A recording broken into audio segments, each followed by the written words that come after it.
أعوذ بالله من الشيطان الرجيم. بسم الله الرحمن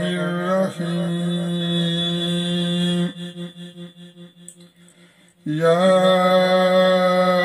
أيها الذين آمنوا لا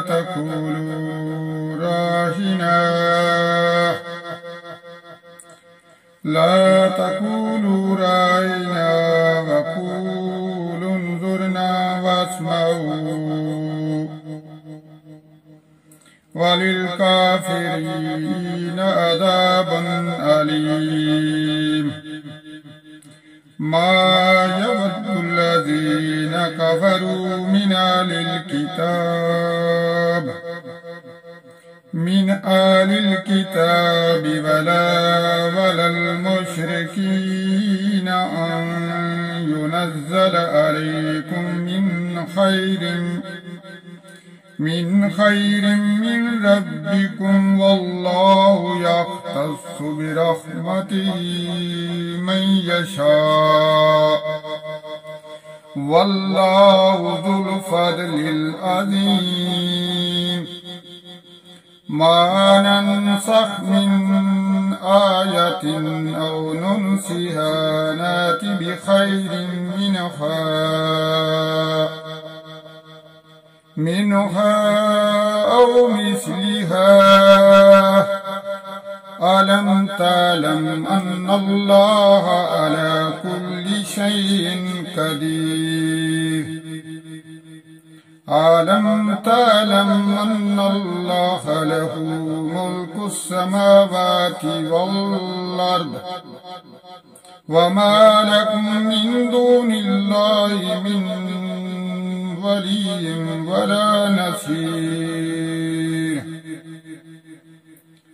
من دون الله من ولي ولا نصير. أم تريدون أن تسألوا رسولكم كما سئل موسى من قبل، ومن يتبدل الكفر بالإيمان فقد ضل سواء السبيل.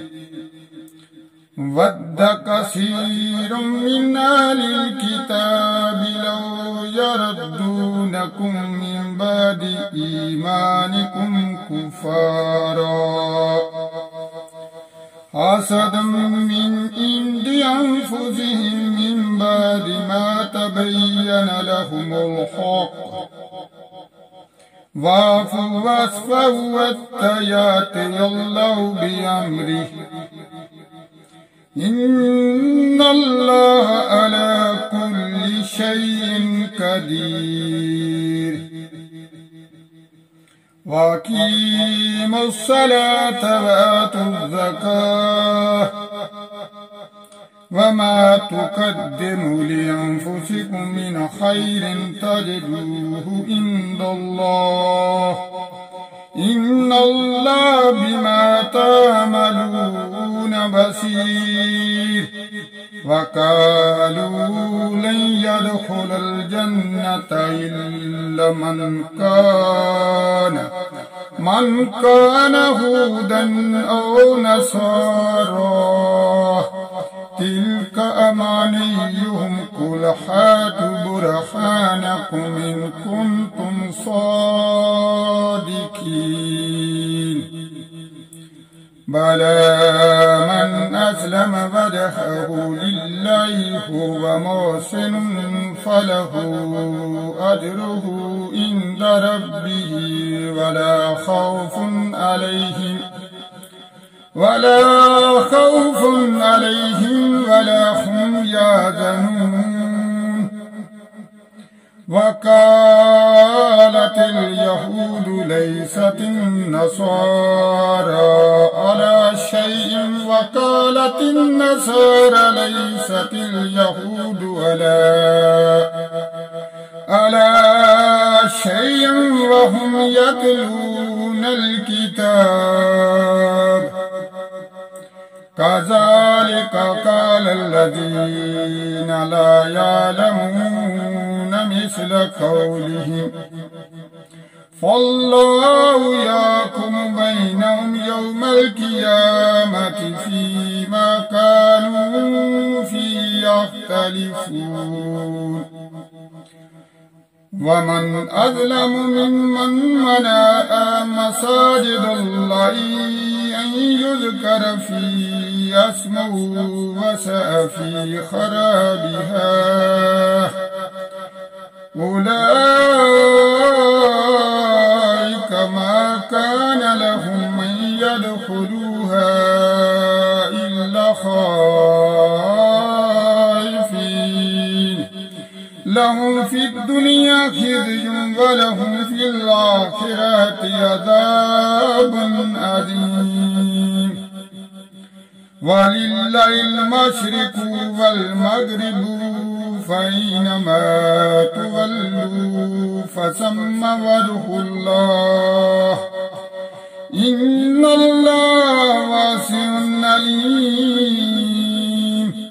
وقالوا اتخذ الله ولدا سبحانه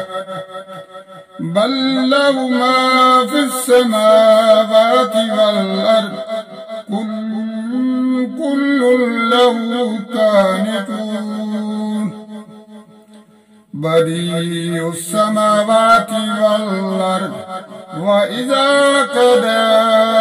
أمرا فإنما يقول له كن فيكون وقال الذين لا يعلمون لولا يكلمنا الله أو تأتينا آية كذلك قال الذين من قبلهم مثل قولهم تشابهت قلوبهم قد بينا الآيات لقوم يوقنون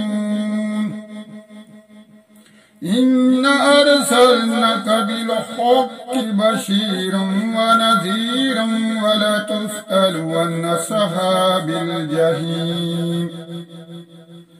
ولن ترد عنك اليهود ولا النصارى حتى تتبع ملتهم قل إن هدى الله هو الهدى ولئن اتبعت آباءهم بعد الذي جاءك من العلم ملك من الله من ولي ولا نصير الذين آتيناهم الكتاب يتلونه حق تلاوته أولئك يؤمنون به ومن يكفر به فأولئك هم الخاسرون يا بني إسرائيل اذكروا نعمتي التي أنعمت عليكم وأني فضلتكم على العالمين واتقوا يوما لا تجزي نفس عن نفس شيئا ولا يقبل منها عدل ولا تنفع شفاعة ولا هم ينصرون وإذ ابتلى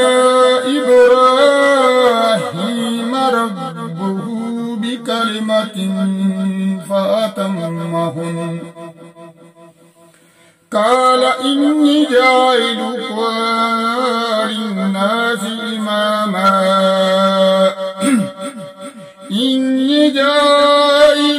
للناس إماما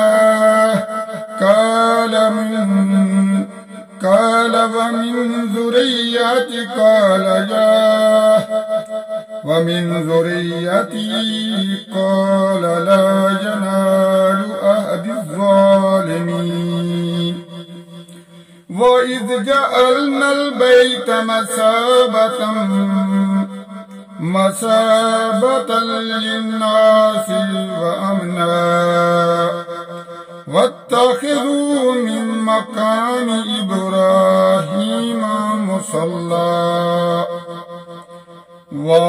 وعهدنا إلى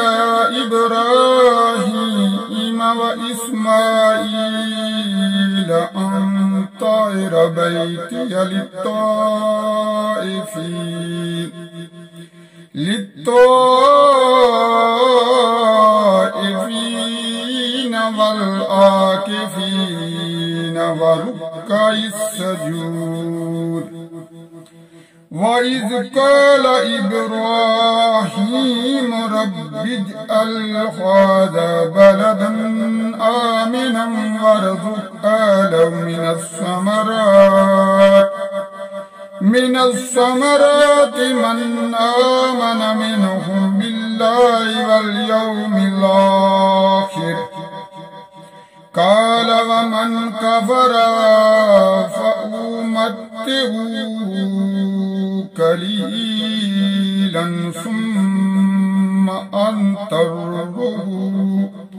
ثم أضطره إلى عذاب النار وبئس المصير